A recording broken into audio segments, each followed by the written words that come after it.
Students, जैसा कि हम पहले कुछ चैप्टर्स पढ़ चुके हैं।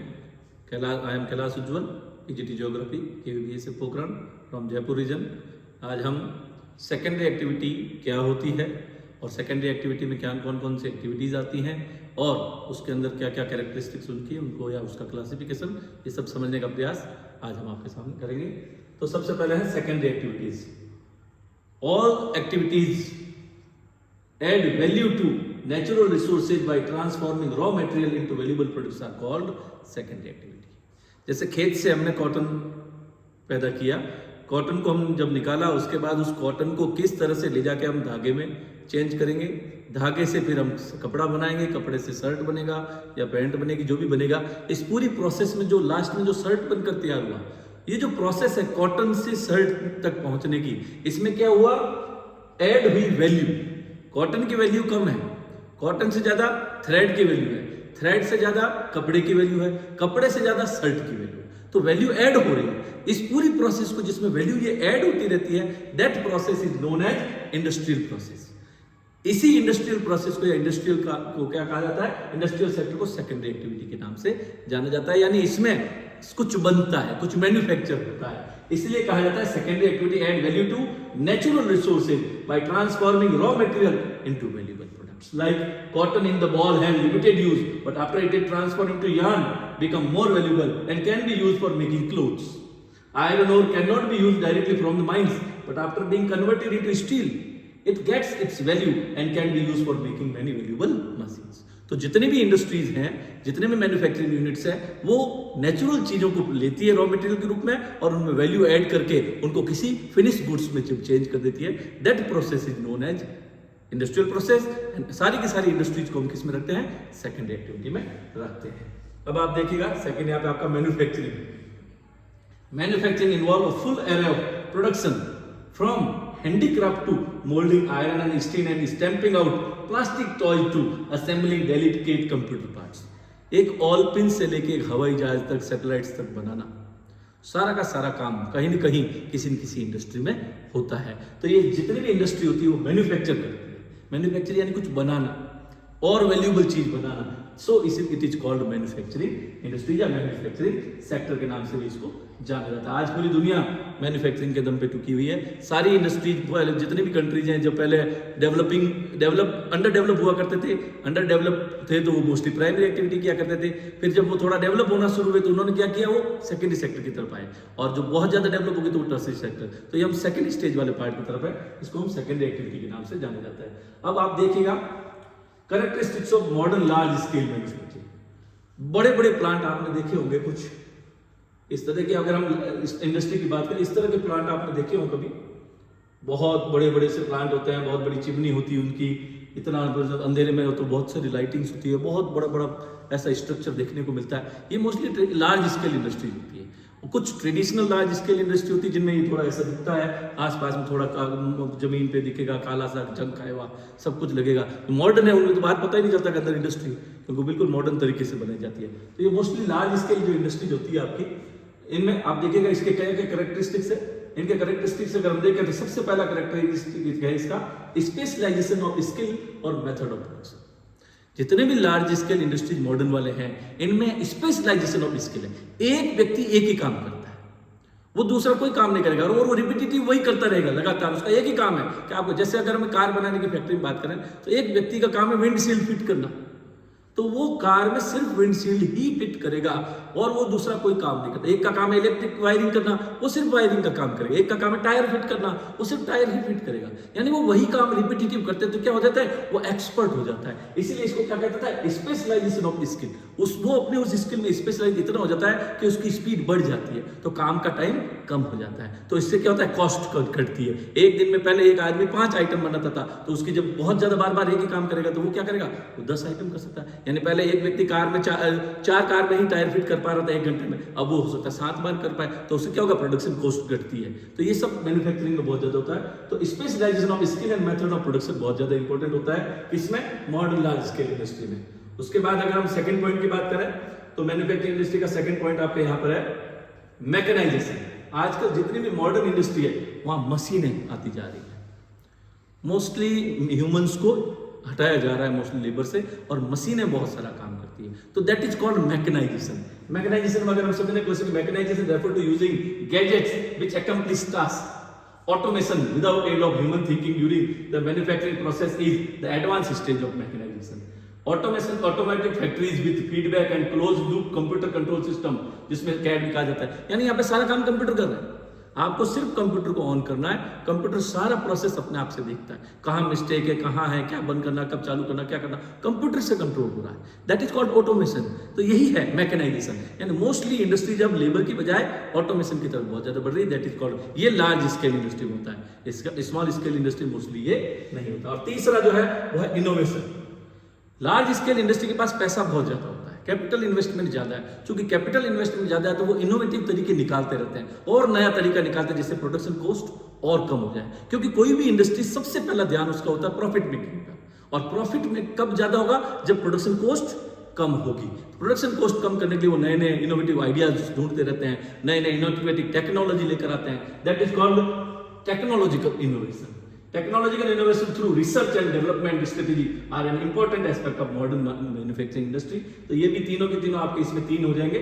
सबसे पहला आपका स्पेशलाइजेशन ऑफ स्किल है, सेकंड मैकेनाइजेशन है, and third is technological innovation है। इसके अलावा जो मॉडर्न इंडस्ट्री में चाहिए, वो जो सबसे ज्यादा एक जरूरी चीज है वो है उसका ऑर्गेनाइजेशनल स्ट्रक्चर एंड स्ट्रेटिफिकेशन है। इसमें क्या होता है, modern manufacturing is characterised by a complex machine technology and extreme specialisation and division of labour. Labour का भी अपना अपना काम फिक्स है। सो इससे क्या होगा, more goods with less effort and low cost. It also require vast capital, पैसा बहुत चाहिए, लार्ज ऑर्गेनाइजेशन चाहिए, एग्जीक्यूटिव ब्यूरोक्रेसी यानी ऑफिसर्स भी चाहिए जो गवर्नमेंट के पास जाके उनकी पॉलिसी को पता करते रहे, क्या पॉलिसी है, अपनी पॉलिसी अपने हिसाब से बनवाएं। ऐसे ऑफिसर्स की भी जरूरत पड़ती है, तो ब्यूरोक्रेसी भी चाहिए इसमें, और इन सबको ये चाहिए। मॉडर्न लार्ज स्केल इंडस्ट्री की क्या होगी, कैरेक्टरिस्टिक्स होगी। अब आता है मॉडर्न लार्ज स्केल इंडस्ट्री के बाद एक पॉइंट और है यहाँ पे, स्मॉल स्केल इंडस्ट्री और लार्ज स्केल इंडस्ट्री में अगर थोड़ा बहुत कंपैरिजन अगर हम करें तो वो देखिएगा, these industries require huge investment large scale, जबकि small scale these industry do not require huge investment. Large scale a huge quantity of raw material needed, इसमें no huge quantity of raw material needed. They manufacture goods in large quantity, वो बहुत ज्यादा मात्रा में बनाते सामान। They manufacture goods in small quantity. Women's worker are not usually employed in this industry with a large number of women. Mostly इसमें small scale industry क्या है, हाउस आसपास के लोगों के घरों में रहने वाली महिलाएं आ जाती है, और उन्हीं को मोस्टली, क्योंकि व्यक्ति तो बड़े भर में करें तो मोस्टली यहाँ पे वुमेन की संख्या थोड़ी ज्यादा होगी। तो ये चीज आपको यहाँ पर देखनी। अब हमेशा याद रखिएगा, इंडस्ट्री जब भी हम कहीं पे लगाते हैं, अनइवन ज्योग्राफिकल डिस्ट्रीब्यूशन होता है, हर जगह पे ज्योग्राफी एक जैसी नहीं है। आपको स्टील फैक्ट्री बनानी है कहीं, स्टील फैक्ट्री के लिए अपनी इंडस्ट्री उसकी जरूरत पड़ती है। अगर आपको कॉटन फैक्ट्री लगानी है, कॉटन की या कपड़े की फैक्ट्री लगानी है, उसके लिए अलग ज्योग्राफिकल कंडीशन चाहिए। तो जो इंडिया में एक जैसी ज्योग्राफी नहीं है, कहीं भी नहीं होगी किसी कंट्री में, तो अलग अलग ज्योग्राफिकल कंडीशन के हिसाब से भी हमें बहुत सारे काम करने पड़ते हैं। और इन सब ज्योग्राफिकल कंडीशंस की वजह से क्या होता है, हमेशा फैक्ट्री कहाँ जाएगी, इसके लिए बहुत सारे फैक्टर उसको इफेक्ट करते हैं। उन फैक्टर्स को हम क्या कहते हैं, factor affecting location of industries. कोई भी इंडस्ट्री हर जगह पे नहीं, जैसे मुझे कहीं इंडस्ट्री कोई लगानी है तो पहले मुझे बहुत सारी चीजें देखनी पड़ेगी, वो सपोर्ट होगी वो सब चीजें, तब मैं वो इंडस्ट्री कहीं पे लगा सकता हूँ। तो कौन कौन से ऐसे फैक्टर्स हैं जिनको कहा जाता है factors affecting location of industry. कोई इंडस्ट्री कहाँ जाएगी, इसको जो फैक्टर अफेक्ट करते हैं वो कौन कौन से हैं। अगर हम बात करें, सबसे पहले access to market. The existence of a market for manufactured good is the most important factor in the location of industry. Market means people who have a demand for these goods and also have the purchasing power. जेब में पैसा होना चाहिए और आपकी खरीदने की इच्छा होनी चाहिए, तब आप जाएंगे। तो जिस जगह पर आप जाके डिमांड करेंगे वो जगह होगी मार्केट। मार्केट में दो काम होता है, सेलिंग एंड बाइंग। मैं खरीदने वाला एक चाहिए और सामने एक बेचने वाला चाहिए, उसको मार्केट कहा जाएगा। तो कुछ इंडस्ट्री को मार्केट बहुत ज्यादा अफेक्ट करता है। कुछ इंडस्ट्री का जो सामान होता है वो मार्केट के लिए कैसे, remote area inhabited by a few people after small market of a small market, developed region of Europe, North America, Japan and Australia provide large market. Market तो इंडस्ट्री को चाहिए, क्योंकि इंडस्ट्री सामान बना किसके लिए, बेचने के लिए। तो मार्केट इंडस्ट्री को अपनी तरफ अट्रैक्ट करता है। तो जहां मार्केट होगा उसके आसपास मोस्टली आपको इंडस्ट्री देखने को मिल जाएगी। ऐसी इंडस्ट्री जिनको मार्केट ही अफेक्ट करता है, यानी सबसे ज्यादा उसको मार्केट की जरूरत है, ऐसी सभी इंडस्ट्री मार्केट के बिल्कुल आसपास में ही डेवलप होती है। तो ये पहला फैक्टर है मार्केट, एक्सेस टू मार्केट।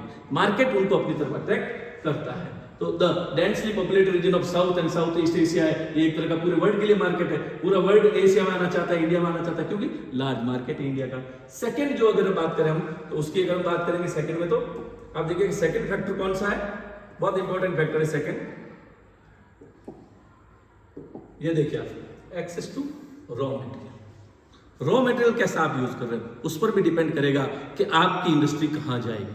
कुछ रॉ मटेरियल होते हैं वो बल्की होते हैं, वेट वाले होते हैं, कुछ होते हैं वेट लूजिंग, कुछ होते हैं वेट वैसा, जैसे कॉटन भी रहेगा। कॉटन अगर मैं गुजरात से लेकर राजस्थान लेके आऊंगा तो भी उसका वेट सेम रहेगा, वेट भी सेम रहेगा, और उससे जो कपड़ा बनाऊंगा उसमें वेट गेन होगा लेकिन लॉस नहीं होगा। तो कॉटन की फैक्ट्री तो मैं कहीं भी लगा सकता हूँ, कॉटन कहीं भी ले जा सकता हूँ, उसके वेट में कम है। लेकिन अगर आयरन की बात करूँ तो आयरन मुझे 1 किलो स्टील बनाने के लिए 7-8 किलो रॉ मटेरियल लाना पड़ेगा, और वो 7-8 किलो रॉ मटेरियल यूज करके बनेगा स्टील 1 किलो, तो वेट लूजिंग मटेरियल हो गया वो। तो अगर मैं उसको झारखंड से राजस्थान में स्टील फैक्ट्री लगाना चाहूँ, झारखंड से तमिलनाडु में फैक्ट्री लगाना चाहूँ तो मुश्किल हो जाएगा, मुझे वो बहुत सारा आइटम लेके आना पड़ेगा और उससे बनेगा बहुत कम मात्रा में, तो वेट लूजिंग मटेरियल हो गया। इसलिए स्टील बनाने की इंडस्ट्री मोस्टली कहाँ जाएगी, जहां पे स्टील आयरन निकलता है, कोयला भी बहुत ज्यादा चाहिए, मैंगनीज भी चाहिए, तो वो उन एरिया में जाएगी, यानी माइंस के पास जाएगी। तो कुछ इंडस्ट्री को कौन अफेक्ट करता है, रॉ मटेरियल।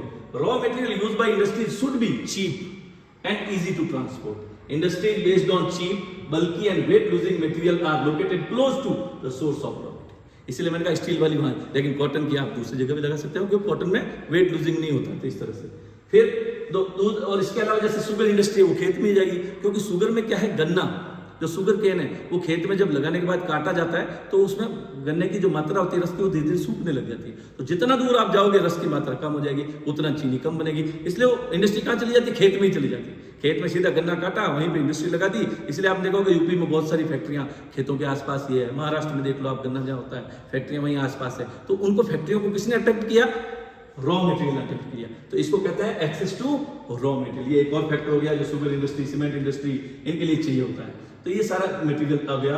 उसके बाद अगर हम बात करें तीसरा फैक्टर वो है लेबर। लेबर बहुत ज्यादा अट्रैक्ट है, किसी इंडस्ट्री में लेबर की ज्यादा जरूरत है, तो वो इंडस्ट्री कहाँ जाएगी, जहाँ लेबर सस्ता मिलेगा। तो मोस्टली झारखंड, वेस्ट बंगाल, बॉम्बे, इन एरिया में क्या है, लेबर बहुत ज्यादा है। चूंकि वो लेबर में कंपटीशन ज्यादा है तो वो सस्ते में काम करने को तैयार हो जाते हैं। तो ज्यादा लेबर चाहिए तो वो इंडस्ट्री कहाँ जाएगी, जहाँ लेबर यानी पॉपुलेशन ज्यादा हो, उन एरिया की तरफ वो अट्रैक्ट होती है। तो इसको कहता है access to labour supply. Labour supply is an important factor in the location of industries. Some type of manufacturing still required skill labour. Increasing mechanisation, automation और मशीन आने के बाद अब लेबर की जरूरत नहीं है, इसलिए मोस्टली ये वाला फैक्टर अब बहुत सारी इंडस्ट्री में कमजोर हो गया। ये अब लोगों को अट्रैक्ट नहीं करता है, इंडस्ट्री को अपनी तरफ अट्रैक्ट नहीं करता। क्यों, मशीन है, मशीन को कहीं भी ले जाओ, उसके बाद उससे आप बहुत सारा काम करवा सकते हो। तो ये वाला जो अब है ये थोड़ा कम होता जा रहा है। ये वाला जो पॉइंट है वो थोड़ा इतना इंपॉर्टेंट नहीं रहा। अब अगला है access to source of energy. Industry को सोर्स तो चाहिए एनर्जी का, बिजली तो चाहिए, किसी भी प्रकार की एनर्जी तो चाहिए, बिना एनर्जी के तो वहां प्रोडक्शन होगा नहीं। तो एनर्जी का सोर्स भी कई बार इंडस्ट्री को अपनी तरफ अट्रैक्ट करता है। Industry which use more power are located close to the source of energy which such at aluminium. Aluminium industry को बहुत ज्यादा पावर सप्लाई की जरूरत है। तो एल्यूमिनियम इंडस्ट्री कहाँ जाएगी, जहाँ बिजली सस्ती हो। बिजली कहाँ सस्ती होगी, नदी के किनारे। वो नदी में क्या लगा देंगे, टर्बाइंस वगैरह फिट करके पूरा बना के इलेक्ट्रिक सिस्टम, पानी से बिजली बनाएंगे और उसको पानी भी चाहिए, दोनों। तो एनर्जी के सोर्सेज इसको बहुत ज्यादा चाहिए। तो वो जो भी इंडस्ट्री जिनको एनर्जी के सोर्स की ज्यादा जरूरत है वो एनर्जी के पास में जाने की कोशिश करेगी। Earlier coal was the main source of energy, today hydro electricity and petroleum are also important source of energy. तो इस तरह से एनर्जी का सोर्स भी इंडस्ट्री को अपनी तरफ अट्रैक्ट करता है। इसके अलावा जो करता है एक्सेस टू ट्रांसपोर्टेशन। देखो ट्रांसपोर्टेशन के रोल तो आप इंडस्ट्री में कम कर नहीं सकते। आपको रॉ मटेरियल लाना है तो ट्रांसपोर्टेशन चाहिए, आपको लेबर को लाना है तो ट्रांसपोर्टेशन सिस्टम चाहिए, आपको कोई मशीन लानी है तो ट्रांसपोर्टेशन सिस्टम चाहिए। सबसे बड़ी बात, आपका जब सामान बन गया उसको बेचने के लिए आपको मार्केट लेके जाना, तब भी आपको ट्रांसपोर्टेशन चाहिए। और सबसे बड़ी बात, खरीदने के लिए कोई आएगा, वो कैसे आएगा, तब भी ट्रांसपोर्ट चाहिए। तो ट्रांसपोर्ट तो इंडस्ट्री को बहुत ज्यादा अफेक्ट करता है। जिसको देखते हैं speedy and efficient transport facility to carry raw material to the factory and move finished good to the market are essential for development of industry. The cost of transport play an important role in the location of industry unit. तो इस तरह से transport का बहुत बड़ा role है। बिना transport के, बिना अच्छी रोड्स के, बिना अच्छे रेलवे के आपकी इंडस्ट्री सक्सेस नहीं हो सकती है। इसलिए ट्रांसपोर्ट भी एक मेन फैक्टर है जो इंडस्ट्री की लोकेशन को अफेक्ट करता है। इसके बाद अगर हम बात करें तो आपका आएगा गवर्नमेंट पॉलिसी। कोई भी इंडस्ट्री गवर्नमेंट पॉलिसी के बिना सक्सेस हो ही नहीं सकती। गवर्नमेंट पॉलिसी कैसी, गवर्नमेंट, कई बार आपने सुना होगा रिको एरिया होते हैं या कोई भी इंडस्ट्रियल एरिया होते हैं, सहज होते हैं, स्पेशल इकोनॉमिक जोन्स गवर्नमेंट बनाती है ताकि वहां पे इंडस्ट्री लगवाई जा सके। तो गवर्नमेंट चाहे तो इंडस्ट्री को डेवलप करवा दे, गवर्नमेंट चाहे तो इंडस्ट्री को फेल कर सकती है, गवर्नमेंट के ऊपर डिपेंड करता है। तो गवर्नमेंट पॉलिसी कैसी है उस पर भी डिपेंड करेगा कि वो फैक्ट्री कहाँ। जैसे अगर टाटा का स्टील प्लांट की अगर हम बात करें तो टाटा का नैनो कार जब बननी थी उसको वेस्ट बंगाल में लगाना था, सारा की सारी तैयारी वेस्ट बंगाल में प्लांट लगाने की हुई, लेकिन वहां की गवर्नमेंट ने सपोर्ट नहीं किया, वहां की गवर्नमेंट की पॉलिसी ठीक नहीं लगी, तो वहां से उन्होंने तो किया हो, तब गुजरात के गवर्नमेंट ने उनको कहा टाटा जमशेदजी टाटा सॉरी रतन टाटा से कि आप हमारे यहाँ लगा दीजिए प्लांट। तो उन्होंने कहा हमें क्या फैसिलिटी मिली थी, उन्होंने कहा ये फैसिलिटी देंगे हमको, ये टैक्स फ्री कर देंगे, बहुत सारे बेनिफिट, जमीन आपको बहुत सस्ते में दे देंगे। तो अट्रैक्ट किया उनको, उन्होंने कहा क्या किया, वेस्ट बंगाल से टाटा नैनो कार का प्लांट गुजरात शिफ्ट कर लिया। अब आप देखो गवर्नमेंट पॉलिसी की वजह से फैक्ट्री पूरी की पूरी कहां से कहां चली, जबकि उनको महंगा पड़ना था क्योंकि स्टील बन रहा था झारखंड में, जमशेदजी खुद का प्लांट जो टाटा का प्लांट था वहां से स्टील वहां जाना गुजरात, तो महंगा तो पड़ेगा, वही वेस्ट बंगाल पास में सस्ता पड़ता, महंगा पड़ा इसीलिए टाटा की नैनो की रेट बढ़ गई, अदरवाइज नैनो सस्ते ने, तो ये फर्क पड़ा। तो यानी गवर्नमेंट पॉलिसी का बहुत ज्यादा असर इसके अंदर पड़ता है, तो इसको भी बैलेंस बना के चलना पड़ता है। और है एक्सेस टू एग्लोमरेशन इकोनॉमी, जो होता क्या मोस्टली अगर हम एक इंडस्ट्री दूसरे इंडस्ट्री को फायदा पहुंचाती है, जैसे एक छोटी इंडस्ट्री है वो हमेशा बड़ी इंडस्ट्री के पास में आने की कोशिश करती है, क्योंकि वो जो भी सामान बनाती है वो बड़ी इंडस्ट्री को बेचा। जैसे मोटरसाइकिल का एक एग्जांपल लेते हैं हम, तो मोटरसाइकिल में इंजन बाहर से कहीं और से आ गया, टायर कहीं और से आ रहे हैं, क्योंकि टायर सारा काम तो एक इंडस्ट्री करेगी तो महंगा पड़ेगा, तो इंडस्ट्री क्या करती है, लाइट कहीं और से खरीद लिया, टायर कहीं और से खरीद लिया, गियर कहीं और से खरीद लिया, हर आइटम अलग अलग कंपनी से खरीदती है और अपनी मोटरसाइकिल बना के वो बेच देते हैं। अब वो जो छोटी छोटी इंडस्ट्री जो लाइट बनाने वाली है या टायर बनाने वाली, वो उस बड़ी इंडस्ट्री के पास में ही डेवलप हो जाती है। तो इस तरह से क्या होता है, एक बड़ी इंडस्ट्री की वजह से छोटी छोटी इंडस्ट्री बहुत सारी वहां डेवलप हो गई, तो पूरा एक ग्रुप बन गया इंडस्ट्रीज का, that is called agglomeration economy और link between industry. Many industries benefit from nearness to leader industry and other industry. These benefits are termed as agglomeration economy. Saving are derived from the linkage. इसमें क्या पड़ता है, अगर वही company जो motorcycle बनाने वाली टायर बनाएगी तो महंगा पड़ेगा, वो टायर कोई और से बना के वो सस्ते में खरीद रही है, उसको 5 रुपए बदल रहे हैं, एक टायर पे 5 रुपए अगर बचते हैं तो सोचिए आप कितने टायर चाहिए। एक इंजन पे अगर 100 रुपए बचते हैं तो कितने रुपए बचेंगे। मैं एक एग्जांपल दे रहा हूँ, छोटे रुपए में बहुत सारा पैसों का फर्क पड़ जाता है। तो इस तरह से नियरनेस की वजह से बेनिफिट जो सबको मिलेगा, बड़ी इंडस्ट्री को सामान सस्ता मिल रहा है, छोटी इंडस्ट्री को काम मिल गया, लेबर को काम मिल गया, इस तरह से सबका अपना प्रॉफिट होता है। इसको एग्लोमरेशन इकोनॉमी के नाम से जाना। ये सारे फैक्टर्स हैं जो किसी भी इंडस्ट्री के कॉस्टिंग को घटाते हैं। अगर आपने इन फैक्टर में से कोई भी एक्सेस टू मार्केट ले लो, एक्सेस टू रॉ मटेरियल ले लो, एक्सेस टू लेबर सप्लाई ले लो, एक्सेस टू एनर्जी ले लो, गवर्नमेंट पॉलिसी लो, ये सारे फैक्टर मिलकर किसी भी इंडस्ट्री को एक जगह पे लगाने के लिए जिम्मेदार होते हैं। और इन सब में से जरूरी नहीं सारे के सारे फैक्टर एक इंडस्ट्री को इफेक्ट करें, जो भी इंडस्ट्री को फैक्टर इफेक्ट कर रहा है वो फैक्टर कितना इंपॉर्टेंट है वो डिपेंड करेगा उसकी कॉस्टिंग कम होगी या ज्यादा। इंडस्ट्री हमेशा वहां लगेगी जहां उसकी कॉस्टिंग सबसे कम हो। अगर मैं एक बात करूं यहाँ पर अगर इस तरह की, तो इंडस्ट्री कहां लगेगी, अगर मैं एक फिगर बनाता हूं, ये रॉ मटेरियल है यहाँ पे आपका मार्केट है, यहाँ पे लेबर है। अब मान लीजिए मैं कोई एक आइटम बना रहा हूं, कोई भी एक आइटम ले लेता है, वो आइटम मैं अगर यहाँ पे फैक्ट्री लगाता हूं अपनी इस जगह पर, तो मुझे वो आइटम 1 रुपए और 3 पैसे में बनकर तैयार होता है। यही फैक्ट्री में अगर यहां लगाता हूं रॉ मटेरियल के पास के, तो 1 रुपए और 50 पैसे में सामान बनकर तैयार हो रहा है। यही इंडस्ट्री अगर मैं मार्केट के पास लगाता हूं तो मेरी 1 रुपए में बनकर तैयार हो रहा है। अब आप बताइए इंडस्ट्री कहां लगेगी, सबसे कम कॉस्टिंग कहां आई, मार्केट के पास, 1 रुपए में ही चीज तैयार हो जाएगी, तो वो फैक्ट्री यहां लगेगी। यहां पर नहीं, क्योंकि यहां मिनिमम कॉस्ट यहां लग रहा है, उसका कॉस्टिंग कम करनी है। हो सकता है ये तीनों जगह काम नहीं, फैक्ट्री यहां लगाए जहां से रॉ मटेरियल भी आ जाए, मार्केट सामान पहुंच जाए और साथ में लेबर, तो अगर तीनों बिना पे, तो मान लो यहाँ पे 90 पैसे ही लग रहे हैं, तो ये इंडस्ट्री यहाँ चली जाएगी। इसको कहते हैं रिडक्शन ऑफ कॉस्ट। जहां सबसे सस्ता होगा इंडस्ट्री वहां पे लगी जाएगी, चाहे वो 1 पैसे का फर्क। आपके लिए 1 पैसा कोई बड़ी बात नहीं, लेकिन इंडस्ट्री के लिए क्या है, करोड़ों यूनिट्स बनती है, तो 1 पैसे 1 पैसे से कितने करोड़ बनेंगे आप सोचिए। तो यही बड़ी बात है। तो ये इसको कहते हैं रिडक्शन ऑफ कॉस्टिंग। और रिडक्शन कॉस्टिंग या फैक्टर ऑफ लोकेशन में क्या होता है, ये सब एक इंडस्ट्री को अफेक्ट करते हैं और इनका असर बहुत ज्यादा यहाँ पे आपके पड़ेगा। फुटलूज इंडस्ट्री मोस्टली वो इंडस्ट्री होती है जिसको वो जो फैक्टर्स थे, चाहे एक्सेस टू मार्केट हो, चाहे एक्सेस टू लेबर हो, चाहे एक्सेस टू रॉ मटेरियल हो, चाहे एक्सेस टू गवर्नमेंट पॉलिसी हो, ये सारी की सारी पॉलिसी उसको अफेक्ट नहीं करती है। ऐसी इंडस्ट्री देखिएगा, footloose industry can be located in wide variety of places. They are not dependent on any specific raw material, weight losing और otherwise, they largely depend on component part which can be obtained anywhere. They produce in a small quantity and also employed a small labor force. These are generally not polluting industries. The important factor of their location is only road network.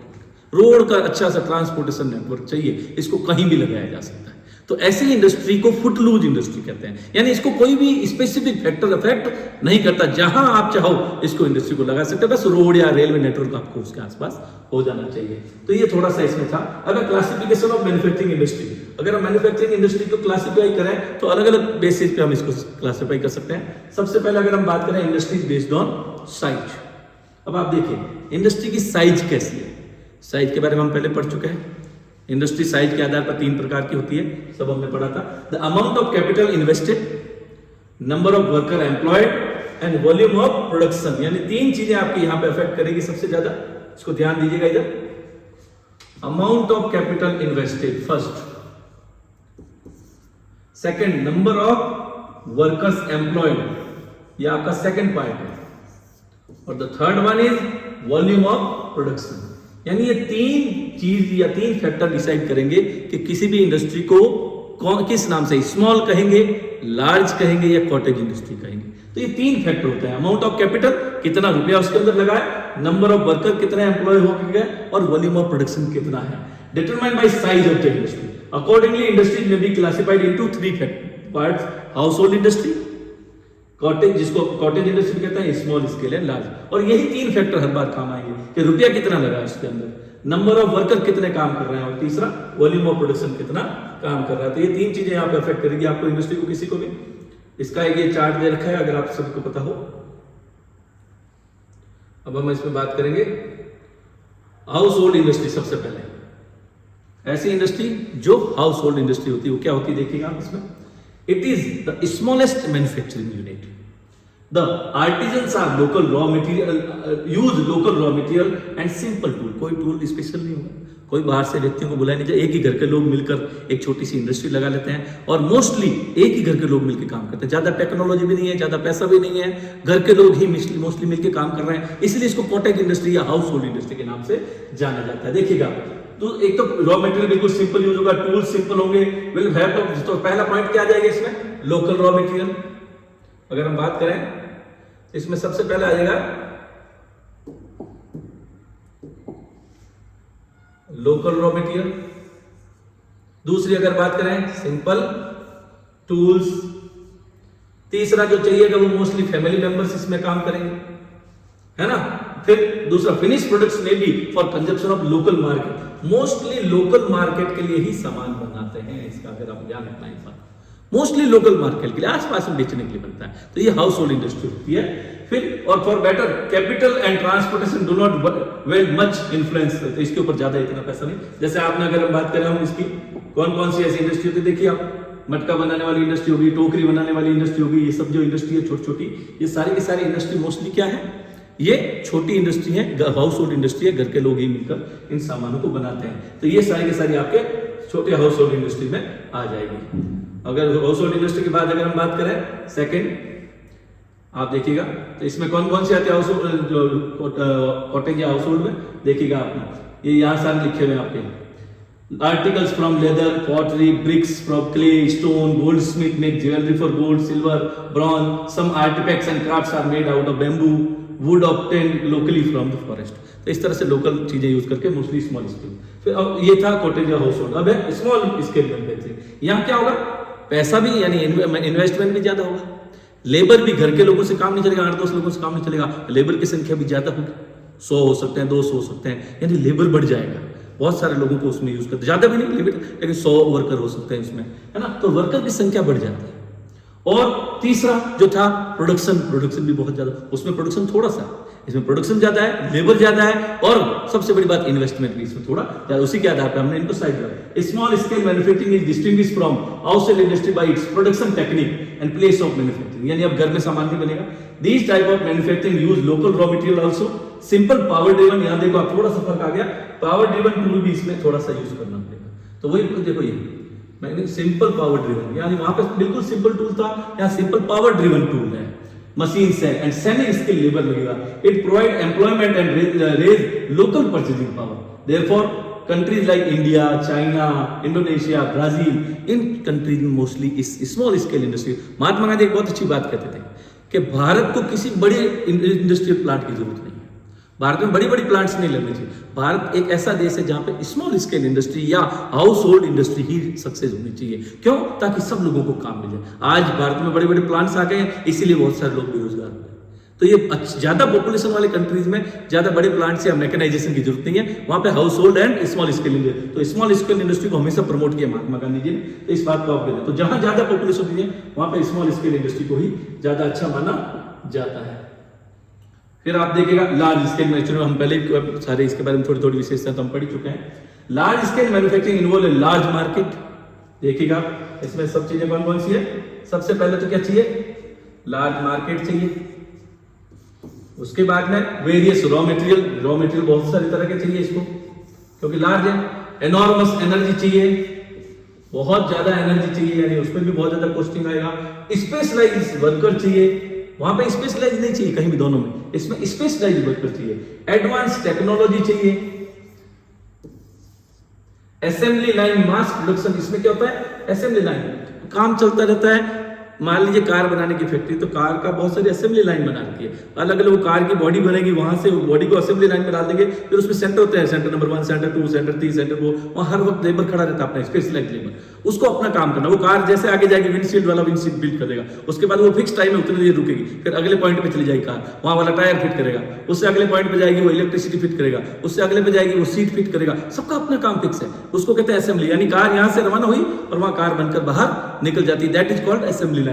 ये assembly line में ये सारा assembly, तो इतने सारे point है large scale industry की, ये सारी विशेषता है। तो अगर आपसे पूछे तो आप पॉइंट में लिख सकते हैं, लार्ज मार्केट चाहिए, वेरियस रॉ मटेरियल यूज होते हैं, एनॉर्मस एनर्जी चाहिए, स्पेशलाइज्ड वर्कर होने चाहिए, advance technology, assembly line production and large capital. सबसे इंपॉर्टेंट पैसा बहुत ज्यादा चाहिए, क्योंकि इसमें टेक्नोलॉजी को खरीदना पड़ेगा और बहुत सारा सामान बनाना है, मास प्रोडक्शन होता है इंडस्ट्रीज में। This kind of manufacturing develop in the last 200 years only in the UK, north eastern USA and Europe. Now this diffuse to all, लगभग पहले यूके और इधर ही चली, अब पूरे वर्ल्ड में लार्ज स्केल इंडस्ट्री आ चुकी है और अब बढ़ती जा रही है। तो ये लार्ज स्केल इंडस्ट्री यहाँ पे आप क्या हो गई। अब आप देखिएगा, on the basis of the system of large scale manufacturing world major industrial region में भी ग्रुप, इसको इंडस्ट्रियल रीजन को भी दो बांटा गया, एक ट्रेडिशनल लार्ज स्केल है, एक high technology. Traditional large scale मैंने अभी फोटो बताया था, बहुत बड़ी बड़ी फैक्ट्रियों में सामान देखेंगे, बहुत बड़े पाइप, चिमनी, ये वो, बहुत ज्यादा, मतलब आपको देखते ही लग जाएगा ये कोई इंडस्ट्री है बड़ी सी, देख के लगेगा। और जंग खाए हुआ फूल लगेगा, चारों तरफ रोड हो, लेबर रह रहा है, लेबर क्लास के अलग जॉब, छोटे छोटे से बने हुए रूम्स वगैरह, वो ट्रेडिशनल लार्ज स्केल का सीन था। मॉडर्न लार्ज स्केल गुड़गांव में आप चलो जाओ, इंडस्ट्री बहुत सारी है, आपको पता नहीं चलता बाहर से इंडस्ट्री, वो हाईटेक इंडस्ट्री है, बिल्कुल कवर्ड है, कोई वॉल्यूम बाहर नहीं, कोई आवाज नहीं आएगी आप उससे पास। ट्रेडिशनल लार्ज स्केल इंडस्ट्री के पास कान खराब हो जाएगा, इतने तेज आवाज करते हैं दिन में। तो ये ट्रेडिशनल और ये क्या होता है, दो तरह के रीजन में आपको इसमें इंडस्ट्री को बांटा जाता है। Traditional large scale industrial region which are thickly clustered in a few more developed countries and high technology large scale industry, जो पूरे वर्ल्ड में। ये देखिए जो असेंबली लाइन का यहाँ पे फोटो है आपका, कार अलग अलग स्टेशन पे देखो, पूरी 1 2 3 कार दिख रही है, पूरी कार बन के बाहर निकल जाएगी, एक जगह से कार का सामान से शुरू होगी और पूरी कार बन के बाहर। तो पहले जहां पर 3 महीने में एक कार बना करती थी, फिर कार 3 दिन में एक बनने लगी, और अब तो कार मतलब बन के निकलने की अगर बात करें तो हर 3-3 मिनट में एक कार बाहर आती रहती है। तो कितना स्पीड बढ़ गया ऑटोमेशन की वजह से। तो ये ऑटोमेशन, ये इंडस्ट्री को, इसको मास प्रोडक्शन या असेंबली लाइन प्रोडक्शन के नाम से जाना जाता है। तो ये होगी आपकी industries based on size, house hold industry, small scale industry and large scale industry. अब हम पढ़ेंगे नेक्स्ट है आपका industries based on input and raw material, यानी आपने रॉ मटेरियल क्या यूज किया या आपने इनपुट क्या डाला, उसके आधार पर भी हम इंडस्ट्री को क्लासिफाई करते हैं। तो वो कौन सी होती है, 4 प्रकार की इंडस्ट्री यहाँ पे मोस्टली होती है। एग्रोबेस इंडस्ट्री, देखिएगा आप इसमें रॉ मटेरियल के आधार पर फर्स्ट है एग्रोबेस, सेकेंड है मिनरल बेस, थर्ड है chemical base, fourth is forest base and fifth is animal. तो कितने हो गए, 5 हो गए, agro-based, mineral base, chemical base, forest base and animal base.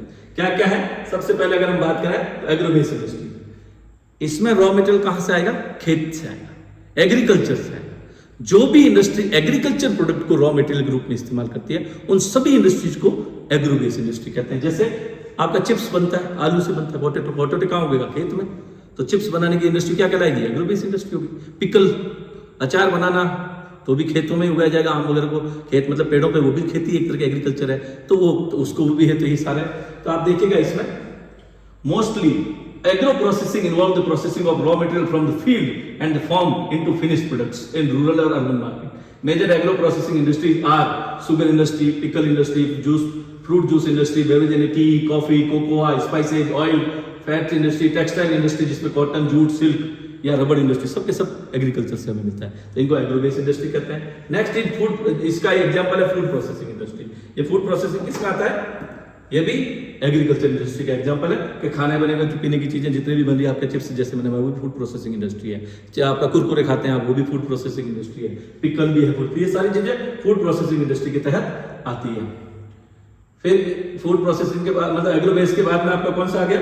Agro base industry के बाद में आ गया आपका मिनरल बेस इंडस्ट्री। ये वो इंडस्ट्री है जिसमें रॉ मटेरियल जो आता है वो सीधा माइंस से आता है, मिनरल्स के रूप में आता है। अगर हम बात करें these industry use mineral as a raw material.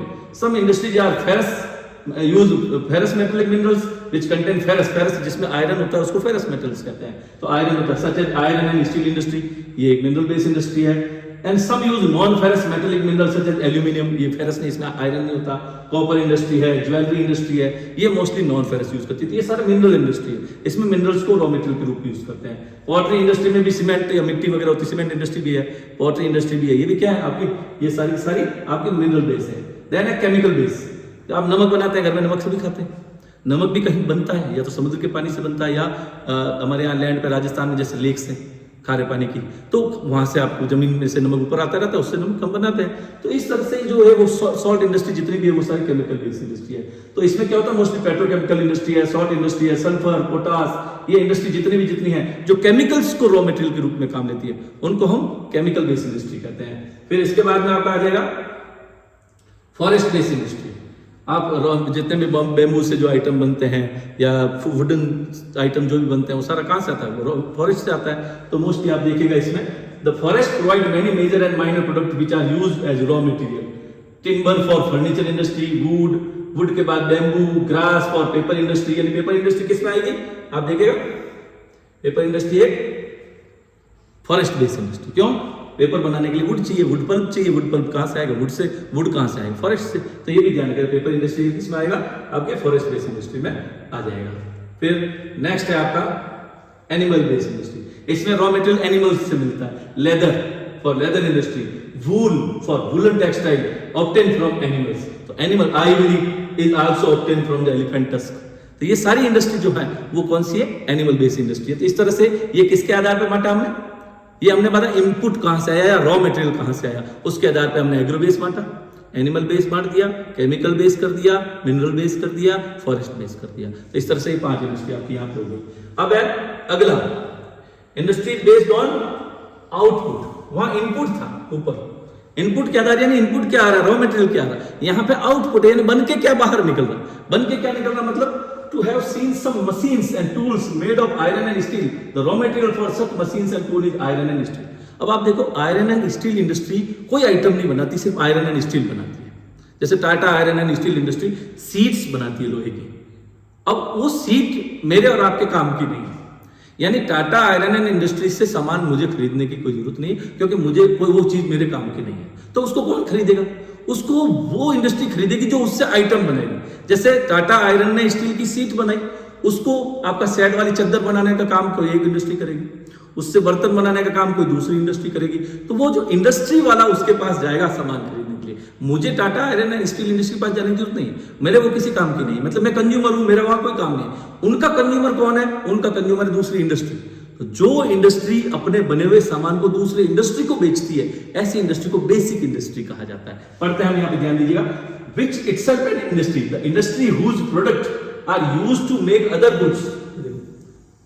The industries whose product are used to make other goods by using them as raw material are basic industry. ये देखो कितना बढ़िया लिखा है। ऐसी इंडस्ट्री जिसका बनाया हुआ सामान दूसरी इंडस्ट्री में यूज होता है सामान बनाने के लिए, उसको कहते हैं बेसिक इंडस्ट्री। तो टाटा आयरन एंड स्टील क्या हुई, बेसिक इंडस्ट्री हुई। वो अपना स्टील बना के दूसरी इंडस्ट्री को बेचती है, उस स्टील से वो कोई कार बना रहा है, कोई कुछ बना रहा है, उससे आइटम बनाते हैं। तो उनका कंज्यूमर हम नहीं है, उनका कंज्यूमर दूसरी इंडस्ट्री। तो ऐसी इंडस्ट्री को बेसिक इंडस्ट्री कहते हैं। तो इस तरह में आयरन स्टील इसमें आ जाएगा, ये सब चीज इसमें आ जाएगा। तो ये हो गया। दूसरी है कंज्यूमर गुड्स। अगली इंडस्ट्री है consumer goods industry. Consumer goods industry कौन सी होती है? जो मोस्टली अपने बनाए हुए सामान को, consumer goods industry produce goods which are consumed by consumers direct. अब बिस्किट बनाने वाली इंडस्ट्री, वो बिस्किट बना के आपको बेचेगी, वो किसी दूसरी फैक्ट्री को नहीं बेचेगी। तो ये क्या हो गया? वो बिस्किट बनाने वाली इंडस्ट्री डायरेक्ट क्या है? Consumer industry. शर्ट, आपको शर्ट जिसने बना के दिया वो डायरेक्ट कंज्यूमर को बेचेगी। यार्न बनाने वाली factory basic industry, cotton industry को हम बेसिक इंडस्ट्री मानते हैं। क्यों? वो यार्न बनाती है, धागा बनाती है, धागे से शर्ट बन जाएगा। शर्ट नहीं बनता, धागे से क्या बनता है? कपड़ा बनता है। कपड़ा बनने के बाद में उसको शर्ट बनाने वाली फैक्ट्री को दिया जाता है। तो जब तक शर्ट बनाने वाली फैक्ट्री नहीं है तब तक वो कॉटन इंडस्ट्री किसमें है? बेसिक में। उसने अपना धागा बनाकर या कपड़ा बनाकर किसको दे दिया? शर्ट बनाने वाली इंडस्ट्री को दे दिया। शर्ट बनाने वाली इंडस्ट्री ने सामान किसको बेचा? हमें। तो कॉटन का जो धागा या कपड़ा बनाने वाली इंडस्ट्री है वो बेसिक इंडस्ट्री हुई, और उसी से शर्ट बना के हमें बेचने वाली इंडस्ट्री क्या होगी? कंज्यूमर इंडस्ट्री होगी। तो यानी बन के तैयार हुआ वो किसने खरीदा, उसके आधार पर दो तरह की इंडस्ट्री होती है, basic industry and consumer industry. ये भी आपका यहां पर क्लियर हो चुका है। अब हम आते हैं नेक्स्ट, अगला है आपका industry based on ownership. Industry का मालिक कौन है? मालिक के आधार पर, मालिकाना हक के आधार पर जो इंडस्ट्री वो है, आपने पहले भी पढ़ा होगा, पब्लिक सेक्टर इंडस्ट्री जिसका मालिक प्राइवेट होता है, पब्लिक सेक्टर में गवर्नमेंट होती है। गवर्नमेंट के अंडर में या गवर्नमेंट के कंट्रोल में जितनी भी इंडस्ट्रीज होती है उनको पब्लिक सेक्टर इंडस्ट्री कहते हैं। क्यों? क्योंकि उनका ओनर कौन है? पब्लिक है। क्योंकि गवर्नमेंट किसकी है? पब्लिक की, इसलिए उनको पब्लिक सेक्टर इंडस्ट्री कहा जाता है। तो जितनी भी इंडस्ट्री ऐसी है, आप इधर में देखेंगे बहुत सारी ऐसी इंडस्ट्री इंडिया में है जो गवर्नमेंट के अंडर में है। Public sector industries are owned and managed by government. In India, there are number of public sector undertakings. Socialist countries have many state-owned industry. Mixed economy have both public and private. तो हमारी जो industry है वो government के under में जितनी भी है, गवर्नमेंट के कंट्रोल में जितनी, उनको पब्लिक सेक्टर इंडस्ट्री कहते हैं। फिर आता है प्राइवेट सेक्टर, जैसे रिलायंस है, अदानी है, कोई भी आप ले लें, वो प्राइवेट, अगर मालिक कोई एक परिवार या एक व्यक्ति है तो उसको प्राइवेट इंडस्ट्री कहते हैं। Owned and individual investor, these are manage by private organisation. इसमें पैसा भी उनका लगता है, प्रॉफिट भी उनको होता है। पब्लिक में पैसा सरकार का लगता है, जनता का लगता है, इसलिए बेनिफिट भी गवर्नमेंट का की बजाय होता है, इसलिए उसकी रेट्स डाउन होती है, क्योंकि वो प्रॉफिट के लिए नहीं बनाते। पब्लिक सेक्टर इंडस्ट्री प्रॉफिट नहीं कमाती, वो सिर्फ सर्विस के लिए होती है। प्राइवेट सिर्फ पैसा कमाने के लिए होती है। फिर है ज्वाइंट सेक्टर इंडस्ट्री। ज्वाइंट में क्या होता है? गवर्नमेंट एंड पब्लिक, प्राइवेट दोनों मिलकर इंडस्ट्री को चलाते हैं। तो उसमें क्या होता है? या तो मैनेजमेंट प्राइवेट होगा, या मैनेजमेंट गवर्नमेंट का होगा, इन्वेस्टमेंट प्राइवेट का होगा। ऐसे मिलकर जो सेक्टर बनता है वो ज्वाइंट सेक्टर होता है। ऐसी बहुत सारी इंडस्ट्री आपकी ज्वाइंट सेक्टर में भी आ जाती है। तो ये तीन हो गया किसके आधार पर? ये है ओनरशिप। ओनर किसके पास है? गवर्नमेंट के पास है तो पब्लिक सेक्टर, प्राइवेट व्यक्ति या परिवार के पास है तो प्राइवेट सेक्टर, और दोनों ने मिलकर अगर ऑर्गेनाइज किया तो उसको हम ज्वाइंट सेक्टर इंडस्ट्री के नाम से जाना जाता है। फिर आता है concept of high technology industry. High tech industry, high tech industry में सब काम ऑटोमेटिक होता है, हर चीज ऑटोमेटिक होती है। बिल्कुल आप, मैंने कहा ना, गुड़गांव में आप चले जाए हाईटेक इंडस्ट्री, बेंगलोर में चले जाए हाईटेक इंडस्ट्री, वो बिल्कुल हाई टेक्नोलॉजी इंडस्ट्री। अगर हम इसके बात करें हाईटेक इंडस्ट्री की, तो यहाँ पर अगर हम बात करें हाईटेक की, ये देखिए एग्रो बेस्ड इंडस्ट्री का अगर हम एग्जांपल देखें तो फूड प्रोसेसिंग हो गया, डेयरी हो गया, sugar industry, T industry, textile, ये सारा है। ये आपका देखिए हाईटेक का ये सारा काम रोबोट्स करते हैं, सारा काम ऑटोमेटिक करते हैं, इनोवेटिव तरीके से करते हैं। ये रोबोटिक जो है ये हाईटेक इंडस्ट्री का एक एग्जांपल है। इसमें क्या बन रहा है? टीवी का पैनल बन रहा, कैसे करना, फिटिंग किसको करना, सब काम रोबोटिक तरीके से होता है। तो ये मोस्टली आवाज भी नहीं आती बाहर, बिल्कुल एकदम साउंड प्रूफ इलाके वो करके करते हैं। तो इनको हाईटेक इंडस्ट्री मोस्टली कहा जाता है। तो हाईटेक इंडस्ट्री हो गया। हाईटेक इंडस्ट्री को देखिएगा, हाई टेक्नोलॉजी और simply high tech is the latest generation of manufacturing activity. It is best understood as the application of intensive research and, यानी R&D इसमें बहुत जरूरी है, एफर्ट्स करना पड़ता है। कैड यानी कंप्यूटर एडेड डिजाइंस के द्वारा ये रोबोट्स असेंबली लाइन पे काम करते हैं, और ये पूरी की पूरी इंडस्ट्री क्या होता है, और नीटली स्पेस देखिएगा इसको, बहुत अच्छा ये पॉइंट देखिएगा, साफ सुथरे नीटली स्पेस, लो मॉडर्न डिस्पर्स ऑफिस होगा, प्लांट होगा, लैब बिल्डिंग अलग होगी, हर चीज अलग अलग जगह पे होगी, और वेल प्लान तरीके से इसको बनाया जाता है। एक साथ कोई आवाज वगैरह कुछ भी नहीं, ऐसी इंडस्ट्री को हम हाईटेक इंडस्ट्री के नाम से जाना जाता है। फिर आगे देखेगा, high tech industries which are regionally concentrated, self sustained and highly specialised are called technopolis. ये देखिएगा, ये बहुत बार एग्जाम में कई बार पूछा गया है, टेक्नोपोलिस क्या होता है। तो इसकी डेफिनेशन है, high tech industries which are regionally concentrated, self sustain and highly specialised. इन सब टाइम रीजनली कंसिडर किसी एक, जैसे बेंगलोर में हाईटेक इंडस्ट्री तो उसको टेक्नोपोलिस कहा जाता है इंडिया का। सेल्फ सस्टेन है, इनको किसी और की किसी की जरूरत नहीं है और हाईली स्पेशलाइज्ड लेबर होगा यहाँ पे बहुत अलग प्रकार का, उनको कहते हैं टेक्नोपोलिस। तो इंडिया में भी टेक्नोपोलिस है, वर्ल्ड लेवल पे बहुत सारे सेंटर ऐसे हैं जिनको टेक्नोपोलिस या टेक्नोपोल्स के नाम से भी जाना जाता है। फिर आप देखिएगा सिलिकॉन वैली है, जैसे सैन फ्रांसिस्को और silicon forest near Seattle are example of technology, लिखा हुआ एग्जांपल है सिलिकॉन वैली। आप देखिएगा सैन फ्रांसिस्को की इसको टेक्नोपोलिस कहा जाता है, सिलिकॉन फॉरेस्ट है नियर सिएटल, ये भी टेक्नोपोलिस है। और इंडिया में अगर बात करें तो बेंगलुरु है, हैदराबाद है, ये टेक्नोपोलिस के अंदर पार्ट में आ जाते हैं। तो ये technopolis developing in India. Manufacturing contribute significant to the world economy. Iron and steel industry पूरे वर्ल्ड को बहुत ज्यादा अफेक्ट करती है। Textile industry, automobile, petrochemical, electronic industry, ये बहुत ज्यादा इंडस्ट्री ऐसी है जो बहुत ज्यादा इंडिया को या किसी भी देश को मैन्युफैक्चरिंग सेक्टर को अफेक्ट। ये आपका सेकेंडरी एक्टिविटी वाला चैप्टर यहाँ खत्म होता है और उम्मीद करता हूँ कि आपको ये चीज समझ में आई होगी। Thank you.